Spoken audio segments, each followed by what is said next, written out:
Hello my dear friends. तो कक्षा 9 का मॉडल सेट पेपर आ गया है जैक बोर्ड 2023-24।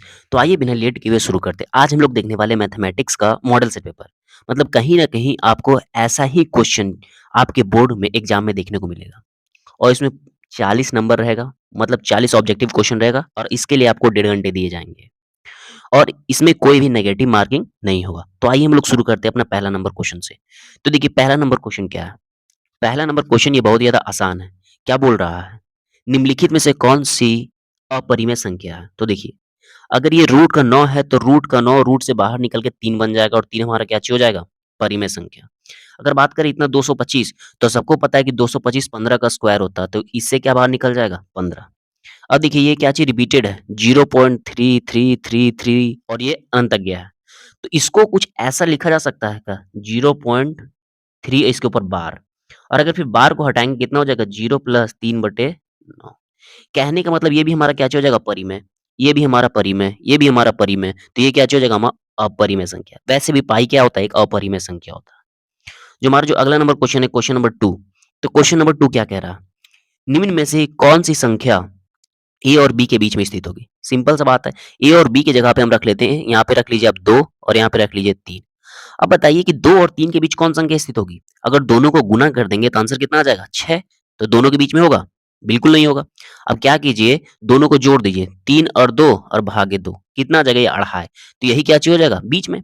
आप आगे भी क्रॉस चेक कर सकते हो कि अगर a माइनस बी करते हो तो 1/2 आएगा जो कि 2 से ही कम हो जाएगा। फिर अगर आप 2/3 कर देते हो तो बहुत ज़्यादा छोटा हो जाएगा, तो हमारा आंसर हो जाएगा बी। अब देखिए जो हमारे पास जो क्वेश्चन नंबर तीसरा है, क्वेश्चन नंबर तीसरा क्या है यहाँ पे? बोल रहा है इतना का मान बताइए। ये जो यहाँ पे इसको सॉल्व करना है। इसके लिए सिंपल सा एक फ़ॉर्मूला आपको पता होना चाहिए। a प्लस बी और a माइनस बी का फ़ॉर्मूला क्या होता है? A square minus B square. Simple सा है। a की जगह पे √7 है तो √7 का स्क्वायर माइनस b की जगह पे क्या चाहिए? रूट का 5 तो √5 का स्क्वायर। और जब यहाँ पे सॉल्व कीजिएगा आपके सामने कितना आ जाएगा? √49 बटे सॉरी √49 हाँ, √49 और कितना हो जाएगा? रूट का 25। इससे 7 बाहर निकल जाएगा, इससे 5 बाहर निकल जाएगा। हमारा आंसर कितना हो जाएगा? 2। तो ये हमारा ऑप्शन नंबर क्या चीज़ हो जाएगा? डी। तो हमारा आंसर क्या चीज़ आ जाएगा? 2 हो जाएगा। अब देखिए हम लोग आगे देखते हैं अपना अगला नंबर क्वेश्चन। अब देखिए अगला नंबर क्वेश्चन यहाँ पे क्या कह रहा है? जो अगला नंबर क्वेश्चन है हमारा, ये हमारा अगला नंबर क्वेश्चन है 125 का पावर 2/3। तो देखिए 125 को हम लिख सकते हैं 5 का पावर 3 और पहले से पावर कितना है? 2/3। तो पावर से पावर गुना हो जाएगा तो कितना हो जाएगा? 5 का पावर 3 गुने 2/3। अब ये 3 से 3 कैंसल हो जाएगा तो कितना बचा? 5 का पावर 2 और 5 का पावर 2 कितना होता है? 25। तो चौथा का हमारा हो जाएगा ऑप्शन नंबर सी। अब हम लोग देखते हैं अपना अगला नंबर क्वेश्चन, क्वेश्चन नंबर 5। अब क्वेश्चन नंबर 5 यहाँ पे क्या कह रहा है?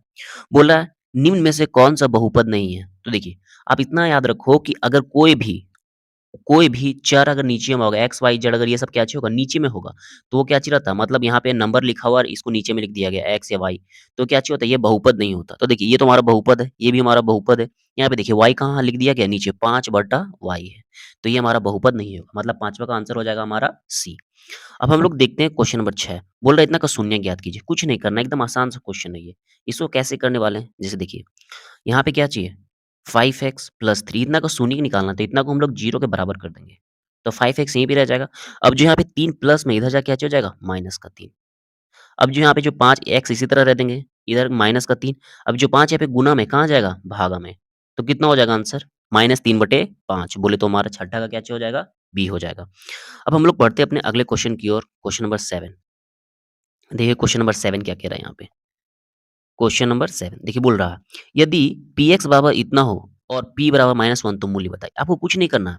जहाँ-जहाँ आपको दिख रहा होगा x, क्योंकि P देखिए P के ब्रैकेट में कितना है यहाँ पे x और P की जगह पे कितना रखना है? जो P के ब्रैकेट में है उसके जगह पे कितना है? x है, तो आपको x की जगह पे क्या चाहिए रखना? -1 और आपके सामने आपका आंसर आ जाएगा। कोई दिक्कत नहीं, हम लोग तुरंत इसको सॉल्व करते हैं, देखते हैं क्या आ रहा है आंसर। ये देखिए, सबसे पहले क्या x³ है प्लस एक्स स्क्वायर है, प्लस एक्स है, प्लस 1 है। अब देखिए, ये -1 का क्यूब हो जाएगा, प्लस -1 का स्क्वायर हो जाएगा, प्लस -1 और प्लस 1। अब देखिए -1 का क्यूब कितना होता है? -1 ही, प्लस -1 का स्क्वायर करेंगे तो प्लस का 1 आ जाएगा और ये माइनस प्लस क्या हो जाएगा हमारा? माइनस और ये है प्लस का 1। तो देखिए, ये से ये कट जाएगा, ये से ये कट जाएगा, कट नहीं जाएगा मतलब सब कितना आ जाएगा? 0, क्योंकि +2 और -2 कितना हो जाएगा? 0। तो सातवां का हमारा आंसर क्या हो जाएगा? बी। अब हम लोग बढ़ते हैं अपने अगले नंबर क्वेश्चन पे, क्वेश्चन नंबर 8 देखते हैं क्वेश्चन नंबर 8 क्या कह रहा है। देखिए 8वां बहुपद इतना का गुणनखंड क्या है? एकदम आसान सा, ये भी एकदम सरल सा क्वेश्चन है, इसमें भी आपको थोड़ा-सा भी दिक्कत नहीं होगा। अगर हम डायरेक्टली बता दें क्या चीज़ हो जाएगा, देखिए आपको बस इतना ध्यान में रखना है, यहाँ पे क्या चाहिए x square plus 5x plus 6 मतलब आपको कितना चाहिए 5 चाहिए। कितना चाहिए 5। आप सिंपली इसका फैक्टर करो। अगर आप 6 का यहाँ पे फैक्टर कर लोगे तो 2 के पहाड़ा से 3 बार में मतलब 2 और 3 आ रहा है। तो जिसमें हमारा 2 और 3 होगा वही होगा हमारा आंसर। तो ये नहीं होगा, ये भी नहीं होगा, ये भी नहीं होगा, हमारा आंसर कितना हो जाएगा सी। आप करके भी देख सकते हो कितना हो जाएगा हमारा x square plus 2x plus 3x plus 6 फिर यहाँ दोनों जगह से आपको x कॉमन ले लोगे कितना हो जाएगा x प्लस 2 और यहाँ कितना हो जाएगा दोनों जगह 3 कॉमन लोगे 3x प्लस 2 तो देखो x प्लस 2 कॉमन मिल गया और एगो क्या चीज बच गया x प्लस 3 यही होगा हमारा आंसर। अब हम लोग बढ़ जाते हैं अपने अगले नंबर क्वेश्चन पे और देखते हैं हमारा अगला नंबर क्वेश्चन क्या कह रहा है। देखिए एकदम आसान सा क्वेश्चन है, कोई भी दिक्कत नहीं इस पे। क्वेश्चन नंबर 9 क्या कह रहा है। देखिए अगर ये एक्स वाई प्लेन है तो ये हमारा क्या चीज होता है वाई, ये होता है वाई डैश, ये होता है एक्स, ये होता है एक्स डैश। क्या चीज बोल रहा है, अगर आप वाई अक्ष पे स्थित कोई बिंदु का निर्देशांक लिखते हैं, अगर वाई पे स्थित है तो सिंपल सा बात है वाई पे स्थित है तो एक्स का मान होगा ही नहीं, खाली वाई का मान होगा, तो हमारा नौवा का क्या चीज हो जाएगा बी। अब हम लोग बढ़ते हैं अपने अगले नंबर क्वेश्चन पे और देखते हैं क्वेश्चन नंबर 10 क्या है। देखिए क्वेश्चन नंबर 10 बिंदु इतना की कोटि क्या है, सिंपल सा। जब हम यही एक्स वाई पढ़ रहे थे तो आपको याद करना होगा वाई को क्या चीज बोलते हैं, एक्स को क्या चीज बोलते हैं। तो एक्स को हम लोग बोलते हैं भुज और वाई को हम लोग क्या चीज़ बोलते हैं? कोटि। बस आपको इतना याद करना है कि वाई को हम लोग बोलते हैं कोटि, एक्स को बोलते हैं भुज। अब देखिए हम लोग कोई भी बिंदु लिखते हैं तो सबसे पहले एक्स लिखते हैं, बाद में क्या चीज़ लिखते हैं? वाई लिखते हैं। तो ये शुरू वाला क्या चीज़ हो जाएगा हमारा एक्स और बाद वाला कितना हो जाएगा? वाई। तो हमको पूछ क्या रहा है यहाँ पे? कोटि पूछ रहा है, मतलब वाई पूछ रहा है, तो वाई बराबर कितना है? 7। तो 10वां का हमारा आंसर क्या चीज़ हो जाएगा? सी हो जाएगा। अब देखिए जो यहाँ पे क्वेश्चन नंबर 11 है, तो क्वेश्चन नंबर 11 क्या बोल रहा है? देखिए एक इक्वेशन ये दिया हुआ है, ठीक है? और इसका कंपैरिज़न इससे करना है और ए, बी, सी का मान बताना है, जो कि बहुत ज़्यादा आसान है। इसमें भी आपको कोई दिक्कत नहीं होने वाला है। इसे कैसे हम लोग करेंगे भी ये देखिए, कैसे होगा? देखिए, यहाँ पे x के साथ कौन है? a और यहाँ पे x के साथ कौन है? 3 मतलब a बराबर हमारा कितना हो जाएगा? 3। अब देखिए यहाँ पे y के साथ कौन है? b और यहाँ पे y के साथ कौन है? -2 है, तो b बराबर हमारा क्या हो जाएगा? -2। देखिए यहाँ पे जो 5 है बराबर के इधर है, लेकिन जो यहाँ पे c है बराबर के इधर है, ठीक है? अगर इस c को बराबर के इधर लेके जाते हैं, तो क्या हो जाएगा हमारा? माइनस का c हो जाएगा, लेकिन ये तो इधर है। इसका मतलब अगर हम 5 को हम लोग रिटर्न लेके आएँगे, तो 5 क्या चीज़ बन जाएगा? माइनस का 5। तो c बराबर में कितना आ जाएगा? माइनस का 5। मतलब a बराबर 3, b बराबर -2 और c बराबर -5। तो कहाँ दिख रहा है हमको ये? ये हमारा दिख रहा है ऑप्शन नंबर सी में। तो 11 का हमारा हो जाएगा सी। अब हम लोग बढ़ते हैं अपने अगले नंबर क्वेश्चन, क्वेश्चन नंबर 12। अब देखते हैं क्वेश्चन नंबर 12 क्या कह रहा है। देखिए x बराबर इतना है, x बराबर 2, y बराबर 3, तो k का मान बताइए। एकदम आसान सा क्वेश्चन है। देखिए 2x प्लस 3y बराबर k। आप क्या चीज़ करोगे? 2 की जगह पे 2, x की जगह पे 2 रख दोगे, प्लस 3 की जगह पे 3 और y की जगह पे 3 रख दोगे, बराबर कितना हो जाएगा k? 3 तिया 9 और 2 दूनी 4, तो 4 और 9 कितना हो जाएगा हमारा? 4 और 9 हो जाएगा हमारा 13, तो k बराबर 13। 12 का यहाँ पे सिंपल सा हमारा आंसर हो जाएगा क्या चीज़? बी। देखिए अब क्वेश्चन नंबर यहाँ पे 13 क्या बोल रहा है? ये इक्वेशन दिया हुआ, इतना का हल क्या है? जो इतना का हल क्या है? आपको कुछ नहीं करना, यही वाला जो ऑप्शन है इसमें पुट करके देखो। जिसमें आंसर 0 आ जाएगा वो हमारा हल हो जाएगा और जिसमें नहीं आएगा वो हमारा हल नहीं होगा। तो एक बार करके देख लेते हैं हम लोग। पहले इसको मिटा लेते हैं आराम से। देखिए, अब हम लोग करके देखते हैं। जैसे यहाँ पर हमारा इक्वेशन क्या चीज़ था? 3x माइनस 2y बराबर 0। सबसे पहले हम लोग क्या चीज़ करते हैं? x बराबर हम लोग क्या चीज़ रखते हैं? 3। हम लोग ऑप्शन नंबर बी रख के देखते हैं। तो x बराबर 3 रखते हैं तो 3 गुने 3 माइनस 2 गुने -2। तो इसमें तो 0 होने से रहा, मतलब इसमें 0 नहीं होगा। चलिए इसको हटाते हैं, हम लोग अगला देखते हैं और कोई अगला रख के देखते हैं हम लोग। देखिए अब अगला, जैसे हम लोग यही रखते हैं पहला वाला ऑप्शन, तो x की जगह पे कितना रखना है 3, x की जगह पे हम लोग कितना रखना है 3, तो ये कितना हो जाएगा 9 और y की जगह पे कितना रखना है 2, तो कितना हो जाएगा माइनस का 4, 0 नहीं बनेगा। अब ये रख के देखते हैं। देखिए अगर x की जगह पे 2 रखेंगे कितना हो जाएगा 6 और y की जगह पे 3 रखेंगे कितना हो जाएगा फिर से 6, 6 6 मतलब हमारा कितना हो जाएगा 13 का हमारा ऑप्शन नंबर हो जाएगा सी। अब हम लोग अगला नंबर क्वेश्चन देखते हैं, हमारा क्वेश्चन नंबर 14। देखिए क्वेश्चन नंबर 14 क्या चीज़ बोल रहा है? वो कथन जिसे सिद्ध किया जा सकता क्या यार? वो कथन जिसे सिद्ध किया जा सकता है, कहलाता है। जिसे सिद्ध किया जा सकता है, वो क्या कहलाता है? आप लोग को बताना है कि जो सिद्ध किया जा सकता है उसे क्या चीज़ कहते हैं? तो उसे हम लोग प्रमेय कहते हैं। सिंपल सा बात है, जिसको सिद्ध कर लेंगे वो क्या चीज़ कहलाएगा हमारा? प्रमेय कहलाएगा। अब देखिए यहाँ पे जो क्वेश्चन नंबर हमारा 16 सॉरी क्वेश्चन नंबर जो 15 तो क्वेश्चन नंबर 15 क्या कह रहा है? 2 बिंदुओं से 2 बिंदुओं से होकर कितनी रेखाएँ जा सकती हैं? 2 बिंदु है आपके पास। देखिए सिंपल सा बात है, 2 बिंदु है, ये 2 बिंदु रहा। अब 2 बिंदु से कितना एक ही रेखा खींच सकते हैं, सिंपल सा बात है। और अगर आप ऐसे खींचिएगा, ये कर्व हो जाएगा। मतलब 2 बिंदु से आप कितना रेखा खींच सकते हैं? सिर्फ़ और सिर्फ़ एक ही रेखा खींच सकते हैं। तो हमारा 15 क्या हो जाएगा? ए। अब देखिए 80 का पूरक क्या है? पूरक मतलब होता है 90। पूरक मतलब कितना होता है? 90। तो यहाँ पे 80 दे दिया, तो 80 को 90 बनाना है। तो 80 में 10 जोड़ेंगे तभी कितना बनेगा हमारा? 90 बनाएगा। मतलब 16 का भी कितना हो जाएगा? ए। अब हम लोग चलते हैं अपना अगला नंबर क्वेश्चन, क्वेश्चन नंबर 17 पे। अब देखिए क्वेश्चन नंबर 17 क्या चीज़ बोल रहा है? यहाँ पे नीचे दी गई आकृति, अच्छा आकृति दिया हुआ है, तब तो कोई दिक्कत वाली बात। सबसे पहले बात आकृति दिया हुआ है, तो हम लोग आकृति देख लेते हैं, क्योंकि आकृति तो दिया हुआ है। चलिए ठीक है, आकृति पे आ जाते हैं। चलिए आकृति पे आ गए, कोई दिक्कत वाली बात नहीं। अरे कितना बड़ा हो गया भाई तू, अपनी जगह पे आ जा। हाँ देखिए, यहाँ पे दे दिया ए बी का अनुपात कितना दिया? 2 अनुपात 2, मतलब ये 2 है और ये कितना है? 3 है। और देखिए ये कितना हमारा 90 है। अब हमको क्या निकालने बोल रहा है? सी। तो हम जान रहे हैं अगर ये एक सीधा रेखा है, अगर ये एक सीधा रेखा है, तो ये सब तीनों जोड़े कितना होगा? 180। और हम लोग ये भी जानते हैं कि जब भी अनुपात आ जाता है तो हम लोग मानते हैं अनुपात में क्या शामिल है? एक्स। तो ये एंगल हमारा हो जाएगा 3x, ये एंगल कितना हो जाएगा हमारा? 2x। और ये कितना है? 90 है। तो ये सब तीनों को जोड़ने से कितना मिलेगा हमको? 180, क्योंकि एक सीधी रेखा है, रैखिक युग्म है। तो 3x प्लस 2x प्लस 90 बराबर कितना हो जाएगा? 180। अब ये सब दोनों को ऐड कर देंगे, कितना हो जाएगा? 5x। अभी जो 90 है इधर माइनस में चला जाएगा, तो जब 180 में 90 घटा देंगे कितना बच जाएगा? 90। तो x बराबर हमारा कितना हो जाएगा? 90/5। कटे कितना हो जाएगा? 18।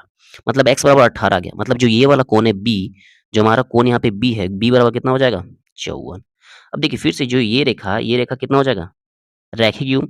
मतलब कोण b और c दोनों मिला कितना होना चाहिए? 180। तो 180 में b के पास 54 है, तो बच कितना गया? 126। हमारा आंसर कितना हो जाएगा? 126। अब हम लोग देखते हैं क्वेश्चन नंबर 18। देखिए क्वेश्चन नंबर 18 क्या कह रहा है? आकृति, फिर से आकृति, और आकृति कहाँ? अच्छा आकृति दिया हुआ। चलिए ये रहा आकृति।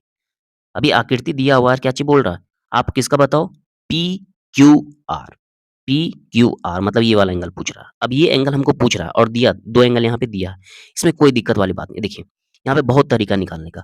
अब यहाँ पे पहले ही बोल दिया कि जो ये लाइन है, ये लाइन और ये लाइन पैरेलल है। ये लाइन और ये लाइन क्या चाहिए? पैरेलल है। देखिए जैसे ओपी, यहाँ पे ओपी पैरेलल है किसके? आरएस के। तो यहाँ पे एक और लाइन हम लोग ड्रॉ करेंगे, जो ये लाइन इस लाइन के पैरेलल है। अगर ये सब तीनों लाइन अगर आपस में पैरेलल है तो क्या हो जाएगा? ये कोण और ये कोण दोनों मिला कितना होगा? ये वाला कोण और ये वाला कोण मिला कितना होगा? 180। आसन कोण से अगर यही हमको कितना दे दिया? 110, तो ये कितना हो जाएगा? जो ई वाला कोण है कितना हो जाएगा? 70 हो जाएगा। अब देखिए ये वाला कोण कितना है? 130, तो ये वाला कोण कितना होगा? 50। क्यों? हम जान रहे हैं कि अगर दो रेखा समांतर है तो ये अंदर का कोण है, ये सब दोनों का सम कितना होता है? 180 आसन कोण से। तो अब हमारे पास ये आ गया 70, ये कितना आ गया? 50। अब देखिए अगर यहाँ पे हम इस फोटो को थोड़ा-सा अगर यहाँ पे बना लें, देखिए ये ऐसे है, कुछ ऐसे। अब मेरे पास ये कोण आ गया, ये कोण 70 आ गया, ये कोण 50 आ गया। अब देखिए ज़रा ये जो सीधा रेखा है, ये एक रैखिक युग्म है। तो ये एंगल और ये एंगल तीनों मिला कितना होना चाहिए? 180। तो 120 तो इसी सब के पास है। तो इसके पास बच कितना जाएगा? 60। तो 18 का हमारा आंसर क्या हो जाएगा? ए। चलिए, अब हम लोग चलते हैं क्वेश्चन नंबर अपने अगले, और अगले नंबर क्वेश्चन को देखते हैं। देखिए, निम्न में से कौन-सी भुजा की सर्वांग समता की कसौटी नहीं है? आपको बताना है, जैसे सर्वांग समता के लिए पढ़े थे, सर्वांग समता की कसौटी कौन-सी नहीं है? सिंपल सा बात है, ये तो कसौटी है, ये भी है, ये भी है, ये कसौटी नहीं है। तो हमारा ऑप्शन नंबर सी हो जाएगा हमारा आंसर। अब देखिए क्वेश्चन नंबर 20 यहाँ पे क्या कह रहा है? क्वेश्चन नंबर 20, अब देखिए क्वेश्चन नंबर 20 का बात करेंगे। यदि एबीसी एक त्रिभुज है, चलिए ठीक है, पहले हम एबीसी एक त्रिभुज बना लेते हैं। ए, बी और सी, और एबी एसी बराबर है। चलिए एबी और एसी बराबर है, और कोण बी बराबर 70 है, तो कोण ए बराबर कितना होगा? कोण बी बराबर 70, ये कितना है? 70 है। तो ए बराबर पूछा, सिंपल सा बात है। देखिए ये सब दोनों कोण बराबर है, तो इसके सामने का ये वाला कोण और इसके सामने का ये वाला कोण क्या चाहिए होगा? बराबर। अगर बी बराबर 70 है तो सी बराबर कितना होगा? 70। लेकिन वो पूछ क्या रहा है? ए पूछ रहा है। हम जाने त्रिभुज के तीनों कोण है कितना होता है? 180। अब 70 70 40 तो 2 ही ले गया, तो बचा कितना? 40। तो कितना हो जाएगा हमारा आंसर? 20 का कितना हो जाएगा? ए। चलिए, अब हम लोग देखते हैं अपना अगला नंबर क्वेश्चन। अब हम लोग चलते हैं अपने अगले नंबर क्वेश्चन, क्वेश्चन नंबर 21। अब देखते हैं क्वेश्चन नंबर 21 यहाँ पे क्या कह रहा है। क्वेश्चन नंबर 21, अब देखिए क्वेश्चन नंबर 21 भी एकदम आसान क्वेश्चन है। एक चतुर्भुज है, और भाई साहब अगर एक चतुर्भुज है तो एक चतुर्भुज ही बना लेते हैं। चलिए ठीक है, ये रहा हमारे पास एक चतुर्भुज, और चतुर्भुज के चारों कोनों का अनुपात दिया हुआ है। चारों कोनों का क्या चाहिए दिया? अनुपात।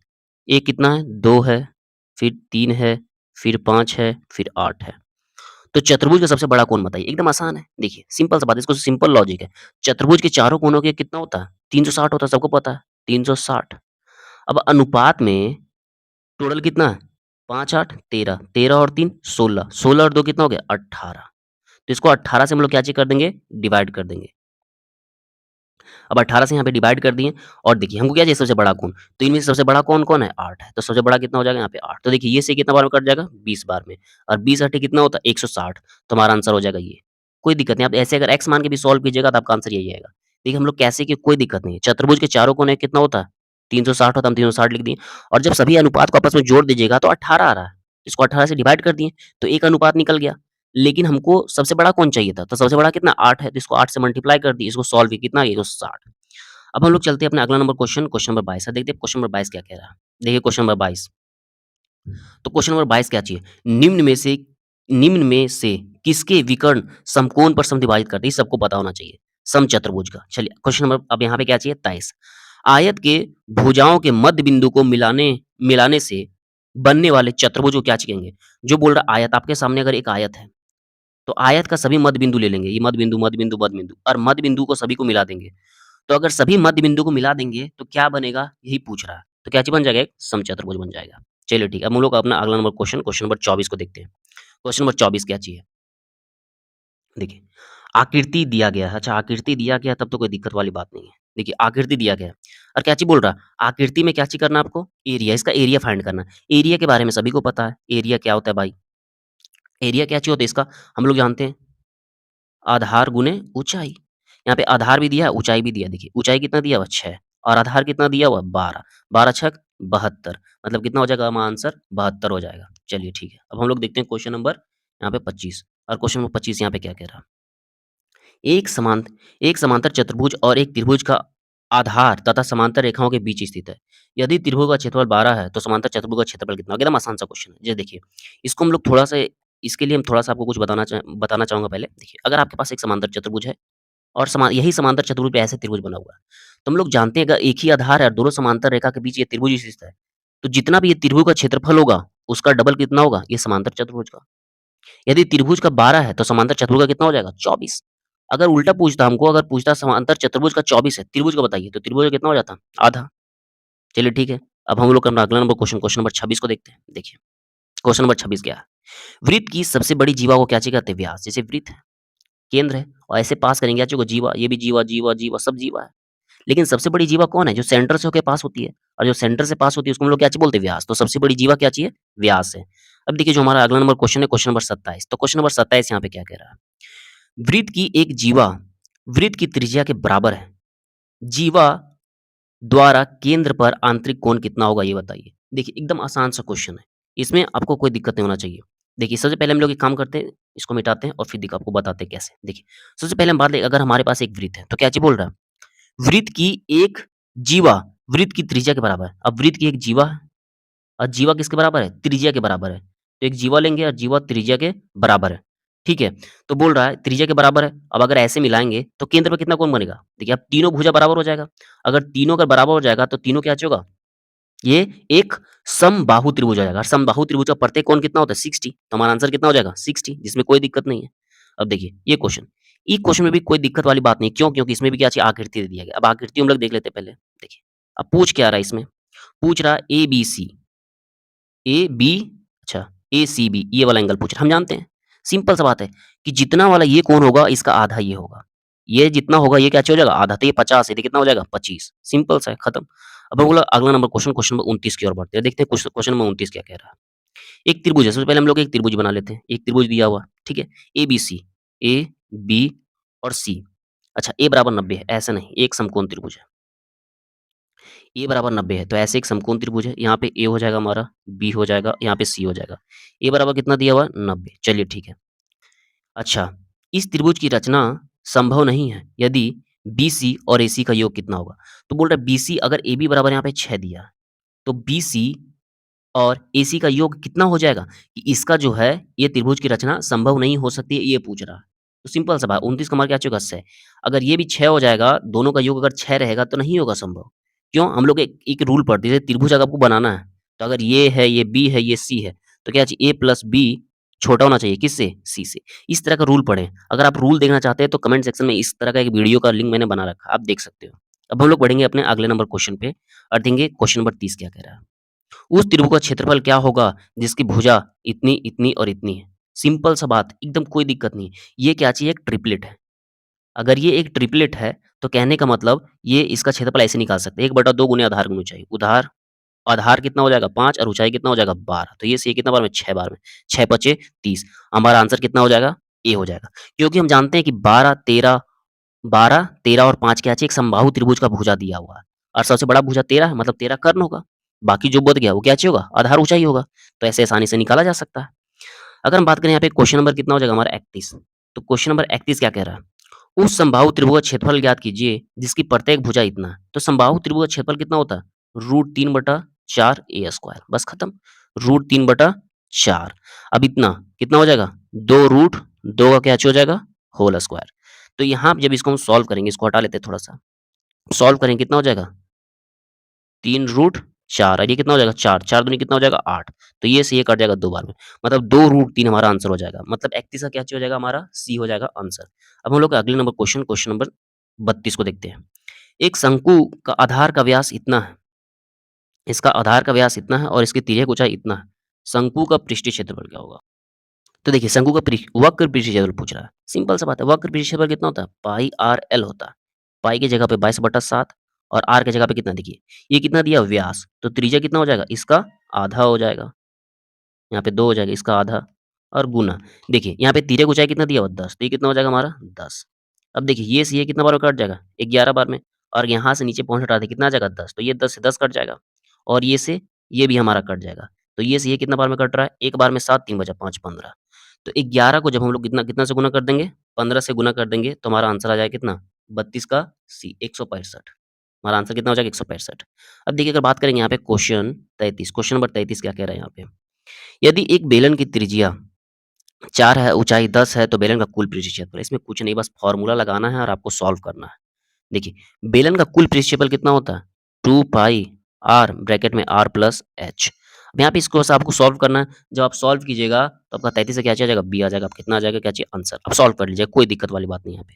अब देखिए क्वेश्चन में जब बात करेंगे यहाँ पे 34, तो 34 क्या चाहिए कह रहा है? देखिए 34, एक घन का आयतन और कुल पृष्ठीय क्षेत्रफल संख्यात्मक रूप से बराबर है, तो घन की भुजा क्या है? अब घन का क्या चीज होता है? यहाँ पे घन का आयतन क्या चीज होता है? हम जानते हैं घन का आयतन होता है भाई मेरे a क्यूब। अब ये बराबर है किसके? कुल पृष्ठीय क्षेत्रफल के, मतलब 6a स्क्वायर के क्या चाहिए? बराबर है। तो क्या चीज पूछ रहा है हमको? घन की भुजा क्या है?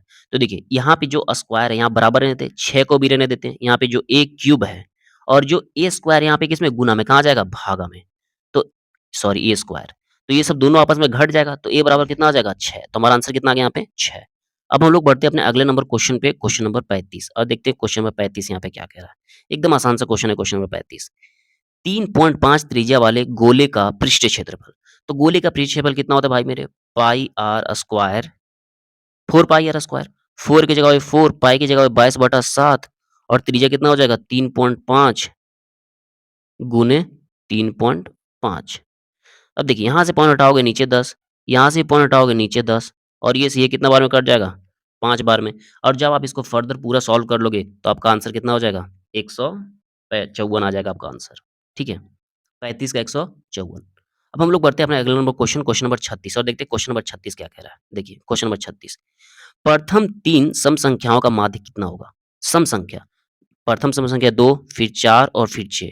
तो ये सब का क्या चीज़ पूछ रहा है? माध्य। तो माध्य कितना हो जाएगा इसका? 4। तो ऑप्शन नंबर हमारा क्या चीज़ हो जाएगा? सी। तो 36 का हमारा क्या चीज़ हो जाएगा? 36 का हो जाएगा सी। अब हम लोग अपने अगले नंबर क्वेश्चन, क्वेश्चन नंबर 37 को देखते हैं। और क्वेश्चन नंबर 37 क्या चीज़ बोल रहा है? एक क्रिकेट मैच में एक खिलाड़ी ने 10 पारी खेली और 10 पारी में ऐसे-ऐसे रन बनाए। खिलाड़ी द्वारा बनाए गए रनों का बहुलक। बहुलक किसको बोलते हैं? जो बहुत बार आता है उसको हम लोग क्या बोलते हैं? बहुलक। तो देखिए सबसे ज़्यादा बार कितना रन बनाया है? 5 रन। तो हमारा क्या आंसर क्या हो जाएगा? 5। क्योंकि बहुलक किसको बोलते हैं? जो बहुत बार आता है, तो बहुत बार कौन आया? 5। तो 5 हो जाएगा हमारा आंसर। अब देखिए क्वेश्चन नंबर 38, इन आंकड़ों का माध्य ज्ञात कीजिए। माध्य एकदम आसान है, सबसे पहले इसको अरेंज करना होगा, छोटा से बड़ा में अरेंज करना होगा। देखिए अरेंज कर लेते हैं। पहले कितना हो जाएगा हमारा? 2, फिर कितना हो जाएगा? 5, फिर कितना हो जाएगा? 7, 8, 9, 11 और एक 13। अब यहाँ पे क्या चीज़ पूछ रहा है हमको? माध्यक। माध्यक मतलब बीच वाला। तो देखो 3 इधर हटा देते हैं, 3 इधर हटा देते हैं, तो बीच में कौन बच जाएगा? 8। तो हमारा आंसर सिंपल सा क्या चीज़ हो जाएगा? 8, ऑप्शन नंबर सी। क्योंकि सबसे पहले आपको इसको या तो आरोही या तो अवरोही क्रम में अरेंज कीजिए और जो बीच वाला होगा वही क्या चीज़ हो जाएगा? हमारा आंसर। अब देखिए यहाँ पे जब बात करेंगे क्वेश्चन नंबर 39, क्वेश्चन नंबर 39 क्या चीज़? एकदम आसान सा क्वेश्चन है। एक सिक्के को 1000 बार उछालने पर 600 बार जीत प्राप्त हुई है, तो पट आने की प्रायिकता ज्ञात कीजिए। सिंपल सा बात है भाई मेरे, अगर 600 बार जीत आया है, ठीक है? तो पट कितना बार आया होगा? 400 बार। टोटल कितना बार में? 1000 बार में। तो ये 2 जीरो से ये 2 जीरो खत्म। अब कितना बच गया? 4/10। तो देखिए ये 2 बार में, ये कितना बार में? 5 बार में। तो 2/5 हमारा क्या हो जाएगा? आंसर 39 का ऑप्शन नंबर बी। अब लास्ट क्वेश्चन, एकदम लास्ट क्वेश्चन देखिए, क्वेश्चन नंबर 40। निश्चित रूप से घटित होने वाली घटना की प्रायिकता क्या होती है? जो घटना होकर ही रहेगी उसकी प्रायिकता कितना होती है? 1 होती है। हम जानते हैं देखिए प्रोबेबिलिटी, अगर प्रोबेबिलिटी 1 है मतलब घटना निश्चित है, होके रहेगी, इसको कोई नहीं रोक सकता। अगर प्रोबेबिलिटी 0 है इसका मतलब घटना वो नहीं होगी। ये क्या चाहिए? असंभव घटना। जिसको हम लोग क्या चाहिए बोलते हैं? अनिश्चित घटना। और ये भी ध्यान में रखना, ये जो प्रोबेबिलिटी होता है क्या चाहिए होता है? 1 से छोटा होता है और 0 से बड़ा होता है, लेकिन 1 भी हो सकता है और 0 भी हो सकता है। तो प्रोबेबिलिटी का ये क्या चाहिए? साइन भी है। तो आई होप इस वीडियो से आपको कुछ तो मदद ज़रूर मिला होगा और इस वीडियो को दूर तो दूर तक शेयर कीजिए और सब्सक्राइब कीजिए। और बाकी भी सब्जेक्ट अगर आपको मॉडल से पेपर सॉल्व वीडियो चाहिए तो कमेंट कीजिए। धन्यवाद।